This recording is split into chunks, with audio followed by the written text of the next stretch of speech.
Bien, vamos a hablar de artrosis, como las artritis o las inflamaciones articulares o enfermedades articulares crónicas. Entonces, dentro de estas, una de las más comunes son las artrosis. ¿Qué son las artrosis?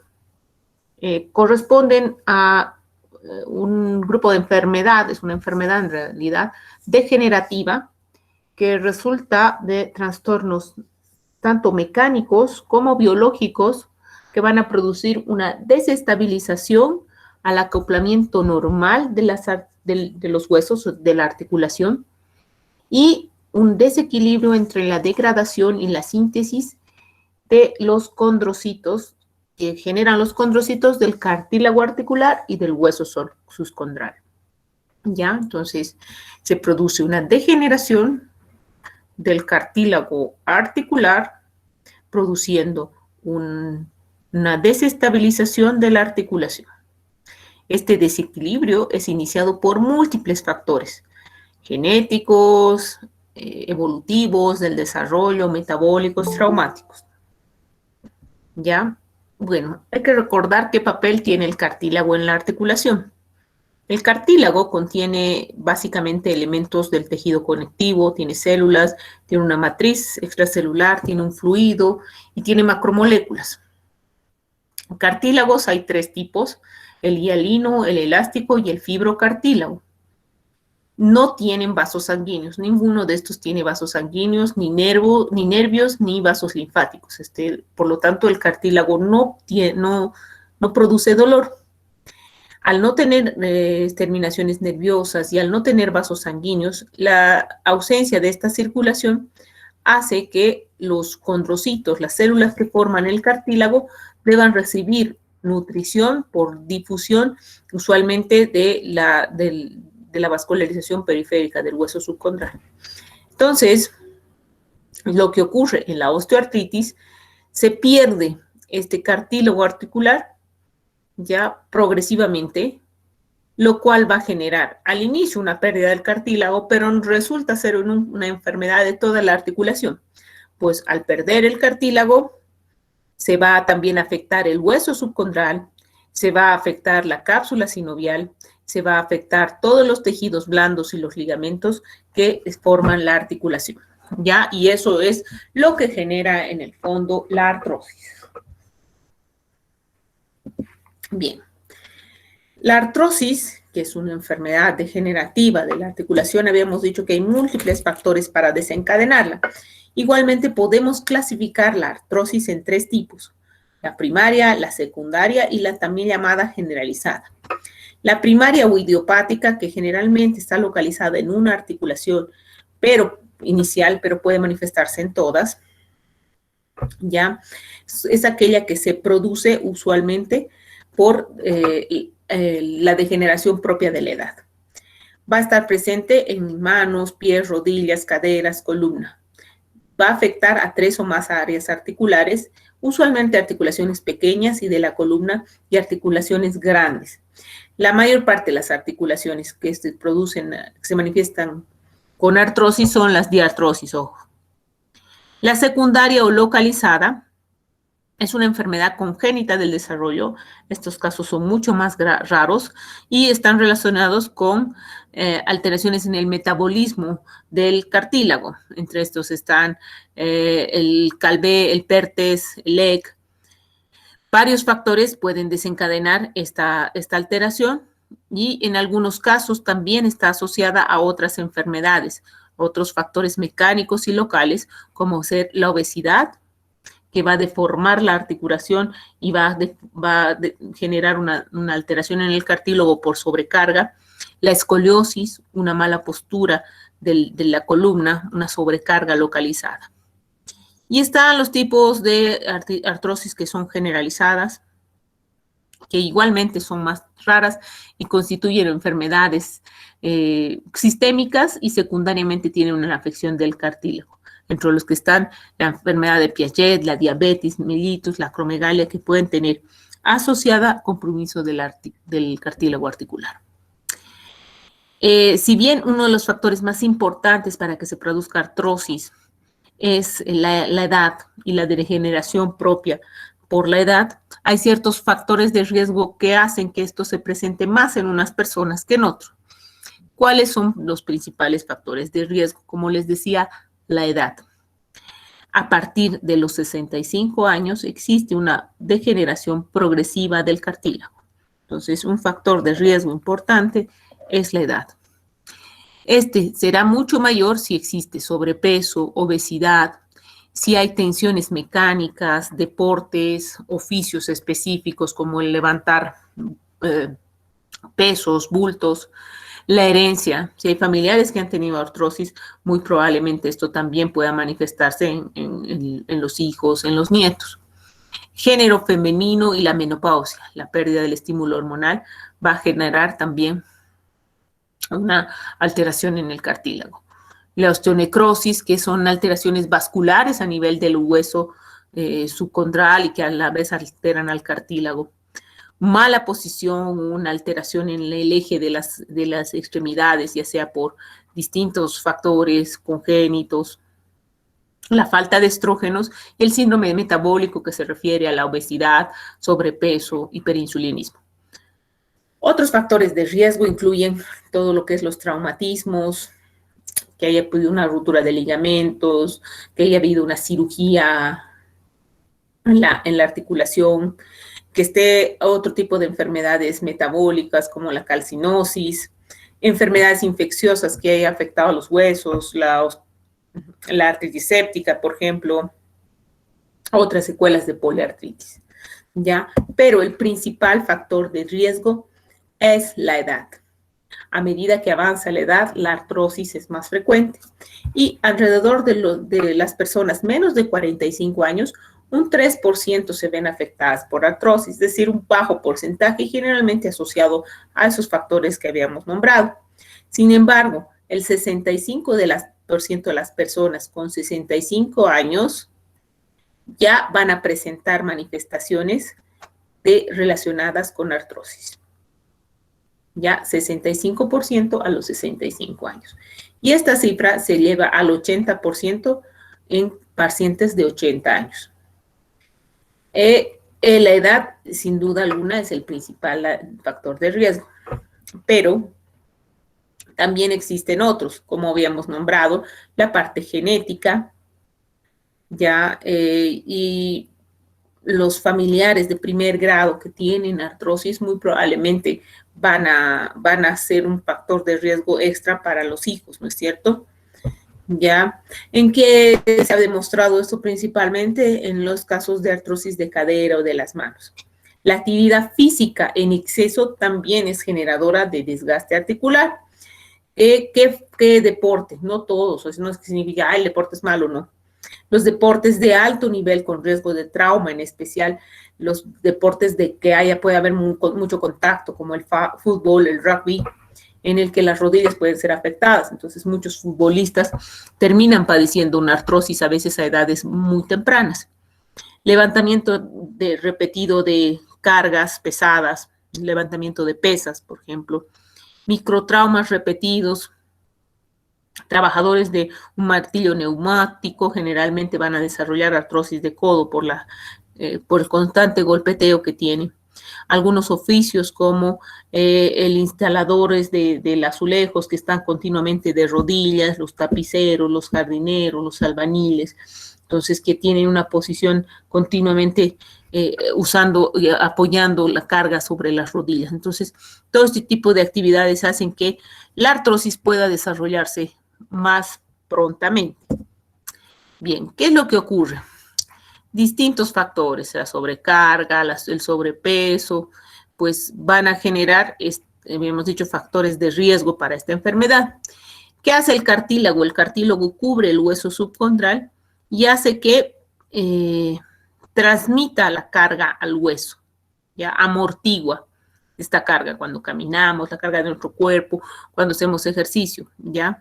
Y obviamente si hay factores como la obesidad, el sobrepeso, va a ser mayor la carga que soporta el cartílago. Habíamos dicho que el cartílago estaba formado por condrocitos, que son las células vitales del cartílago, que están sumergidos en una matriz celular que tiene proteoglucanos, colágenos, agua, sustancia fundamental, y que estos son los que le dan esa amortiguación, esa característica fibroelástica, ¿ya? Entonces, a medida que pasan los años, los movimientos, el peso, va a ir desgastando estos componentes, pero como tiene condrocitos, ya que reciben una adecuada nutrición, van reemplazando de alguna manera continuamente y el cartílago va manteniendo su vitalidad. Pero, ¿qué es lo que ocurre? Distintos factores, entre ellos la edad, hay un desequilibrio entre la degradación y la reparación de esta matriz celular, y esto va a generar que poco a poco se produzca un daño mecánico en el cartílago. Ya se va perdiendo este cartílago, y esto va a generar que los condrocitos también sean afectados y respondan liberando sustancias como el factor de necrosis tumoral y la interleuquina 1, que son factores proinflamatorios, y estas van a hacer que se liberen enzimas que son proteasas, ya que van a, en el fondo, producir lisis del cartílago, y esto va a ir destruyendo, se va a ir perdiendo pedazos de cartílago, se va a formar una especie de grietas en la superficie que cada vez van a ser más profundas, se va a ir destruyendo progresivamente el cartílago articular, y esto a la larga va a generar también afección del hueso subcondral, ¿no? Porque el hueso que no está cubierto por cartílago también genera una reacción, ya, una reacción inflamatoria. Se liberan pequeños fragmentos de cartílago roto, ya, y esto genera que la sinovial también se inflame, la cápsula sinovial se inflame, y se puedan ver deformidades, tanto por crecimiento del hueso subcondral, ya a los laterales de la articulación, que se conocen como osteofitos. Entonces, el primer paso siempre va a ser la degeneración del cartílago, pero no es el único. Bien, ¿cuál va a ser el cuadro clínico? Usualmente la manifestación inicial es el dolor. El dolor que va a ser un dolor que se produce al movimiento cuando se usa la articulación y mejora con el reposo. Múltiples factores son los que producen el dolor. Ya hemos visto entre ellos que la degeneración del cartílago, el cartílago en sí no duele, pero sí el hueso subcondral ya tiene terminaciones nerviosas, ¿no es cierto? Otra característica, otro síntoma, es la rigidez. La rigidez es esta imposibilidad de mover la articulación y aparece en la articulación afectada después de un periodo de reposo ya de variable, más allá de 30 minutos usualmente, ya un reposo largo. Y usualmente la manifestación más frecuente es al despertar, después de que el paciente ha estado acostado o dormido, al despertar siente que no puede mover la articulación y requiere entrar el calor para que poco a poco suelte. Por el dolor, por la rigidez, se produce una incapacidad funcional, ¿ya? Como con el reposo se disminuye el dolor, hay una dificultad para mover, lo que puede llevar al paciente que sea menos móvil, más sedentario y genere más problemas. Se va también a la movilidad pasiva de la articulación, pesquisar lo que se llama la crepitación ósea, que es un ruido que se produce porque los restos de cartílago de la articulación se rozan y generan ese ruido como crepitante. La articulación se va a deformar, se pierde el eje articular y puede también, por el compromiso del hueso subcondral, generar edema, inflamación. Bien, entonces, como les decía, el dolor es muy característico, dolor a la actividad. Ya es un dolor mecánico de carácter progresivo. Usualmente va a haber una rigidez, que es al inicio del movimiento con reposo en realidad de reposo menor a 20, 30 minutos. Es lo que se llama el síntoma de la puesta en marcha. El paciente está sentado más de 20 minutos y ya siente esta dureza al querer partir, no puede moverse. ¿Ya? Vamos a tener el fémoro rotuliano, ¿ya? Y el síndrome femorotibial lateral, que es cuando hace una maniobra de el fémur hacia la rótula, se golpea y se va a sentir dolor.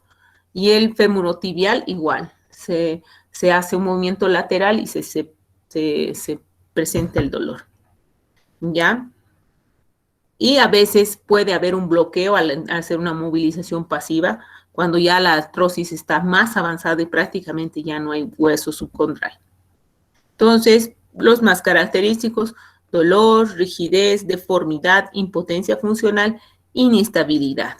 Y en los signos podemos tener edema, aumento de volumen, cambios en el eje articular, deformidad, dolor a la presión y estas maniobras. ¿Ya? El diagnóstico se plantea con un cuadro clínico compatible, dolor de larga data, dolor mecánico progresivo, deformidad, rigidez. Y en la radiografía, característicamente vamos a ver esto: una pérdida, una disminución del espacio articular. Este es un espacio articular saludable y esto es lo que se vería en artrosis: un espacio articular reducido o en algunos casos nulo, el hueso se ha unido con el otro hueso. Ya, esto se llama pinzamiento y puede generar una pérdida del eje, una luxación, una pérdida del eje. Y como ven, el hueso subcondral está como anormal, como picado. ¿Ya? Y aparecen estas neoformaciones óseas laterales, usualmente, que se llaman osteofitos. Y eso se produce porque el hueso subcondral está en contacto directo con la articulación y esto genera un proceso inflamatorio que genera fibrosis y se va formando nuevo hueso. ¿Ya? Bien, entonces ahí vemos, esta es una articulación normal, el eje articular, vean los huesos, el cartílago no se ve en las radiografías, pero este es un cartílago ya con artrosis. Aquí ven el espacio interarticular mucho más estrecho, incluso en alguna parte se pierde, hay un pinzamiento. Y acá se ve como el hueso va perdiendo esta tonalidad más densa, se van volviendo como pequeñas vesículas, esclerosis se pone más claro, más fino, ¿ya? Y a veces hay estas formaciones laterales que son los osteofitos, ¿ya? La artrosis es una enfermedad larga data, crónica, ¿ya? Y afecta a las articulaciones móviles, las diartrosis. Usualmente puede iniciar los síntomas en una articulación, pero todas están afectadas. ¿Ya? ¿Cuáles son las articulaciones más comúnmente afectadas? Las de la columna lumbar, que son las espondiloartrosis, así se llaman, representan el 20% de la afección. Y estas usualmente no se van a notar, básicamente, o sea, no se va a ver la deformidad, ni se va a ver el cambio de volumen, pero sí la manifestación en estas espondiloartrosis es el dolor. 10% van a ser compromiso de la rodilla o una artrosis. A veces es primero una rodilla, después la otra, pero las dos usualmente también van a tener afección.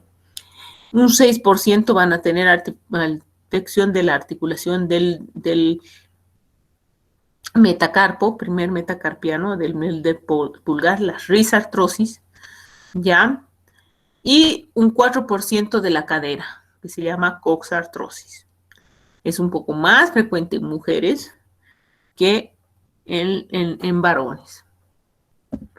Entonces, la más frecuente, hemos dicho, es de la columna vertebral, y esto es una columna vertebral normal, y en este caso el disco intervertebral, que tiene una función ya de amortiguación. Entonces, ¿qué es lo que ocurre? Este disco también se va degenerando, y hay el cartílago que cubre la vértebra también, y esto va a generar alteración en el hueso subcondral, el crecimiento de estas neoformaciones óseas y la formación de osteofitos y la reducción del espacio intervertebral y también aquí la reducción de los agujeros, ¿ya?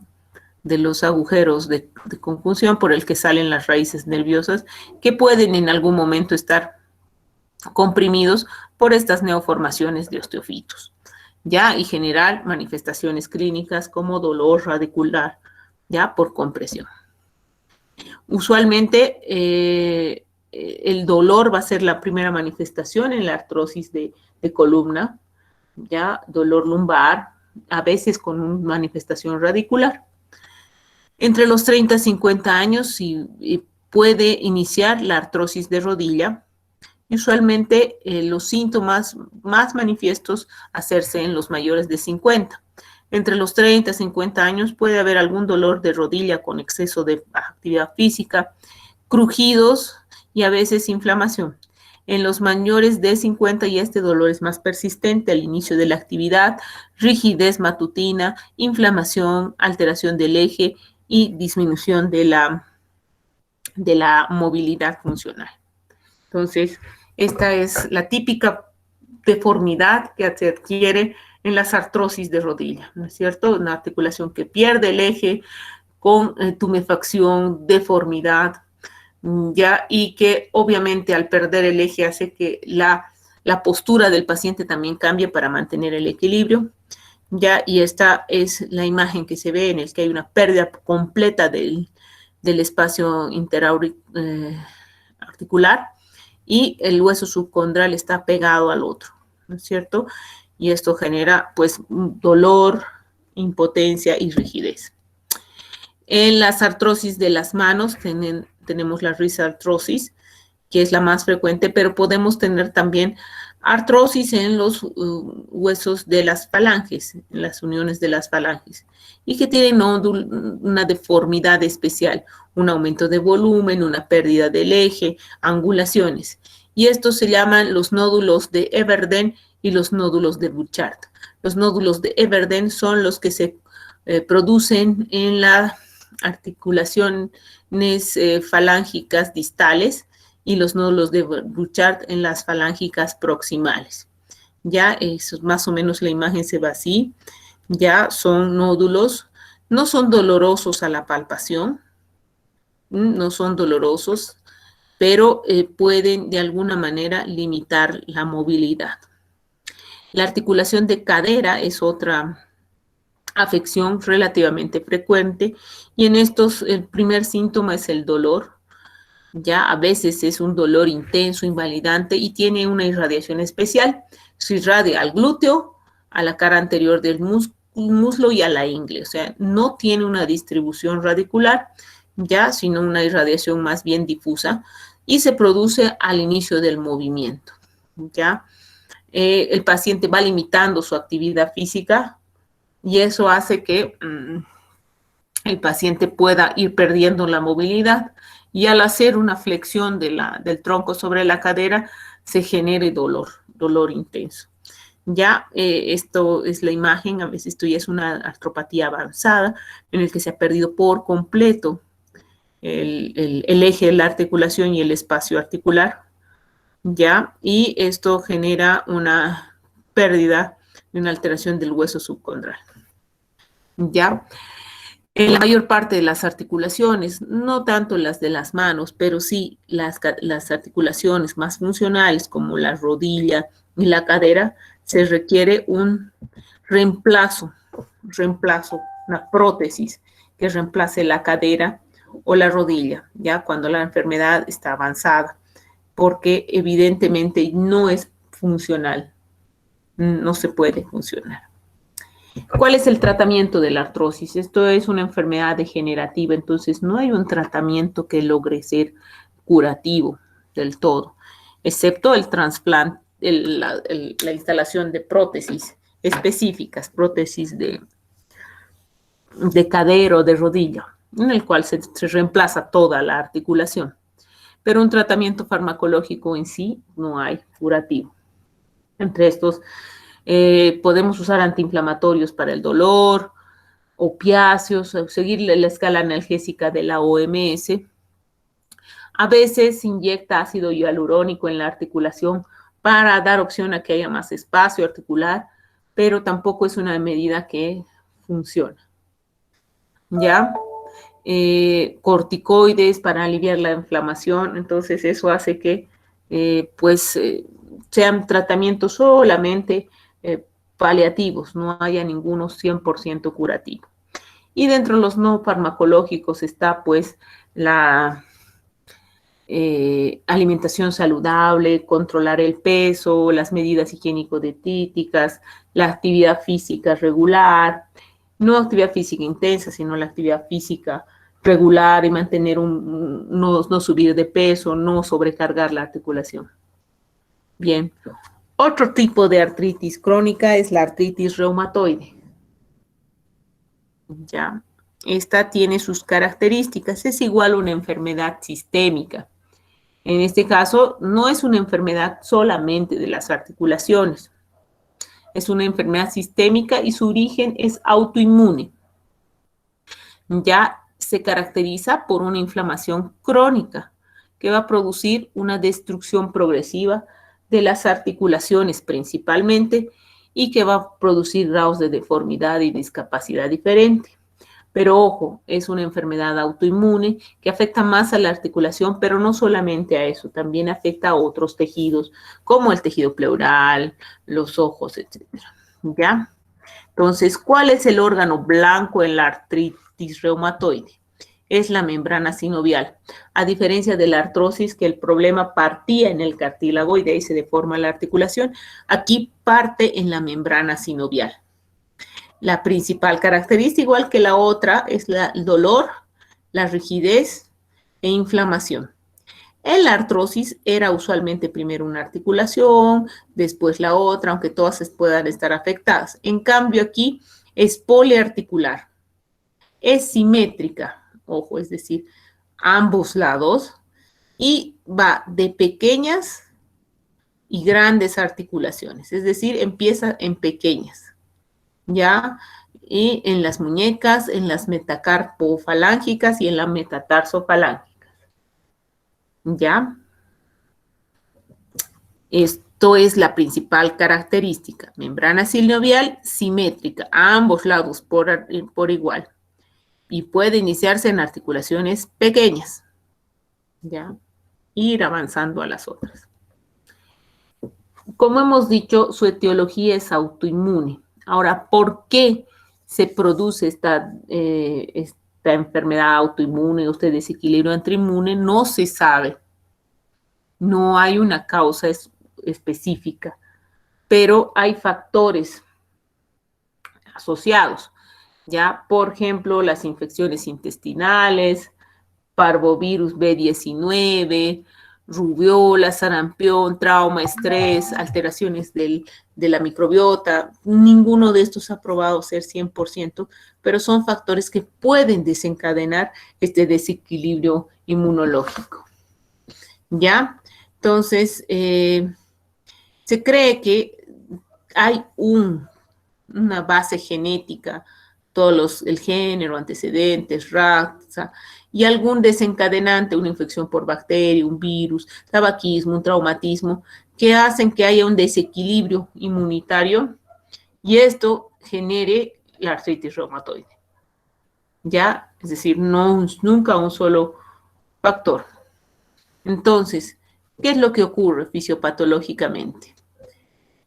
Lo que ocurre es que un antígeno desconocido más la predisposición genética, como hemos dicho, desarrolla una respuesta inmunitaria y una reactivación inflamatoria con activación de los linfocitos y las células plasmáticas, ya, y que normalmente no está dirigida a las articulaciones ni a la membrana sinovial, sino a atacar ese antígeno desconocido.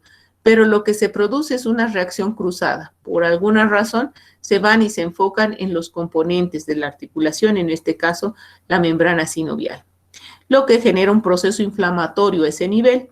Ya se produce una infiltración de los linfocitos T, con principalmente CD4 y monocitos. Esto produce una inflamación, que es una inflamación lenta, crónica, no es aguda como en otros casos.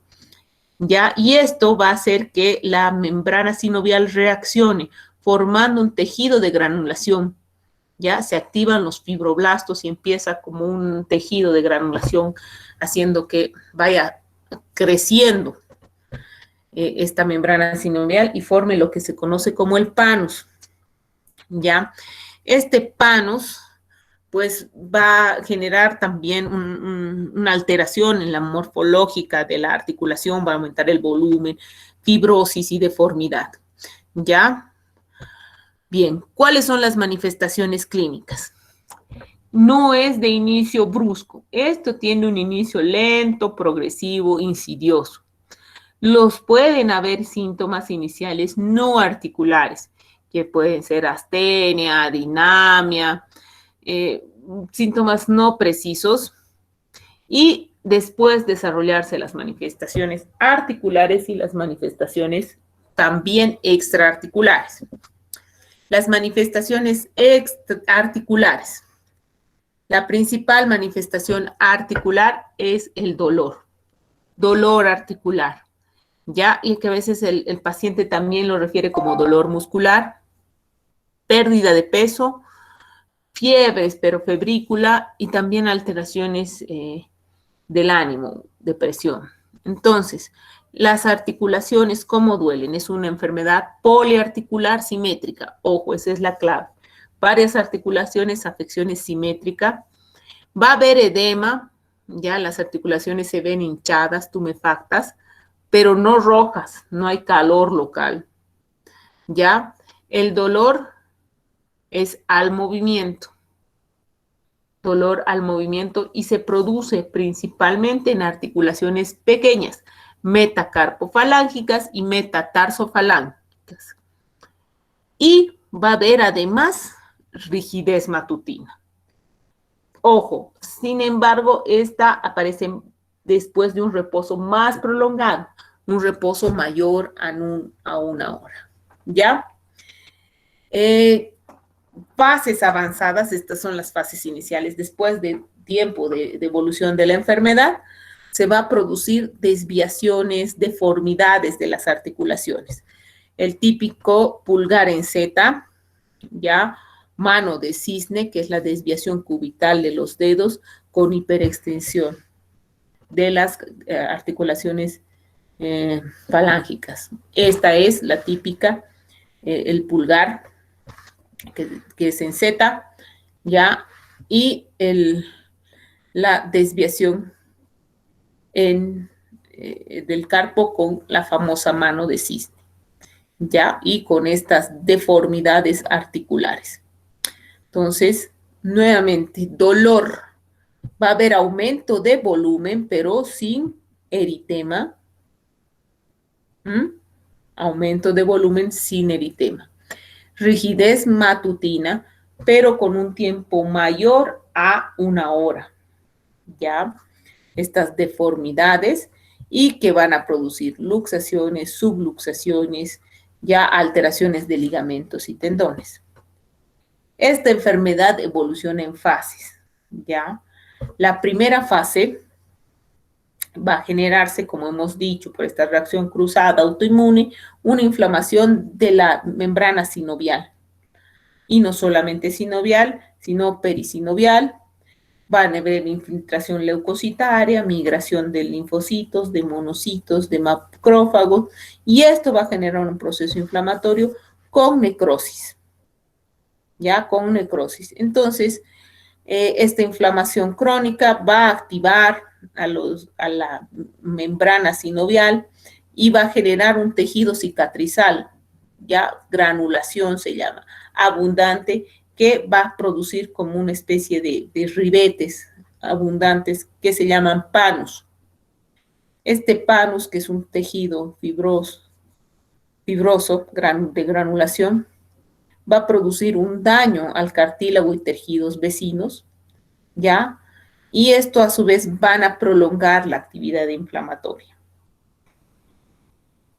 Después de esto, ya la articulación va a estar aumentada de volumen, el dolor va a ser intenso y aparece una fibrosis. Ya empieza a fibrosarse la articulación, pierde todo el eje articular se puede, fija una anquilosis, el cartílago articular desaparece, se pueden fibrosar el espacio articular y fusionar las carillas articulares. Y vamos a tener esta imagen, ¿no? Bien, estas son las manifestaciones articulares, que son quizás las más anotadas, pero también se manifiestan a manifestaciones extraarticulares. Entre estas tenemos la presencia de nódulos reumatoideos. Aparecen en cualquier órgano, más frecuentes en el tejido celular subcutáneo y en de presión. Son nódulos de características no inflamatorias, son aumentos de volumen, ya que son no dolorosos, ya son fijos a tejidos subcutáneos, ya, y que van apareciendo. A veces pueden aparecer deformando la articulación o en otras partes del cuerpo. Vamos a tener también manifestaciones oculares, que se va a ver como una queratoconjuntivitis, ojo rojo, pero en este caso seca, no va a haber secreción purulenta, ni cristalina, ni mucopurulenta. Va a haber una epiescleritis o escleritis, en general, ojo rojo. Las manifestaciones pleuropulmonares, que en realidad lo que van a producir una inflamación de la pleura, una pleuritis, que a veces es asintomática, una fibrosis pulmonar o una neumonitis, una bronquitis que va a generar una hipertensión hipertensión pulmonar. Vasculitis, inflamación de los vasos, que va a producirse en cualquier parte del cuerpo. Ya manifestaciones cardíacas, también puede producir una inflamación del pericardio, pericarditis, con derrame pericárdico, que esto puede afectar la vida. Y también puede producir manifestaciones neurológicas, como una neuritis por compresión de los nervios, ya sea por estos nódulos subcutáneos o a nivel articular por la deformidad. Neuropatías periféricas, ya por la misma enfermedad, y luxaciones a nivel de las vértebras, y en este caso principalmente una articulación importante, la atlantoaxoidea, que puede producir una afección severa, con una cuadriparesia severa, ¿ya? Entonces, como tiene manifestaciones tan diversas, los criterios diagnósticos están muy ajustados, entonces se necesita algunos criterios de síntomas para poder definir artritis reumatoide, y uno de ellos está la rigidez matutina prolongada, artritis en 3 o más grupos articulares, al menos 3 grupos articulares deben estar inflamados simultáneamente y de características simétricas. Ya, ojo, eso es importante. Debe haber artritis en las articulaciones de las manos, al menos una, carpo, metacarpo o tarso, ¿ya? Las artritis debe ser simétrica. Nódulos subcutáneos tienen que aparecer en áreas prominentes o prominencias óseas. Factor reumatoide en el suero, eso es un factor importante, la presencia de anticuerpos contra la membrana sinovial, ¿ya? Y alteraciones radiológicas como las propias producidas por la deformidad de la articulación. Bien, ¿cuál es el tratamiento de esta enfermedad? El tratamiento es complejo. La artritis reumatoide requiere un tratamiento integral, multidisciplinario, no solamente de un especialista. Y se van a usar corticoides, analgésicos antiinflamatorios y unos tratamientos más últimos que implican el uso de inmunomoduladores como el metotrexate, la leflunomida, la sulfasalacina, que son moduladores de la inflamación. Y a veces hay terapias específicas, anticitoquinas, antiinflamatorias específicas que aún están en estudio, ¿ya? En la actualidad, los tratamientos son llevados por un reumatólogo, incluyen el uso de corticoides y algunas terapias inmunomoduladoras. El tratamiento no farmacológico quizás es lo más importante, porque esta enfermedad es una enfermedad crónica. Entonces, Descansa en la educación al paciente, a la familia. Se tiene que plantear un ejercicio, pero con reposo alternado. Ya el ejercicio aeróbico es el que mejor funcionaría. Ya evita la degeneración de la articulación y mantiene su estabilidad por más tiempo. Ya lo mismo que la terapia física, hay distintas modalidades para la artrosis y es importante la terapia ocupacional, porque esta enfermedad es progresiva. Va a llegar un momento en que el paciente no va a poder manejar adecuadamente sus manos. Y este es un cuadro para ver la diferencia entre artritis y artrosis, que desde el foco de infección es diferente. En la artrosis el cartílago, en la artritis la membrana sinovial, ¿no es cierto? Bien.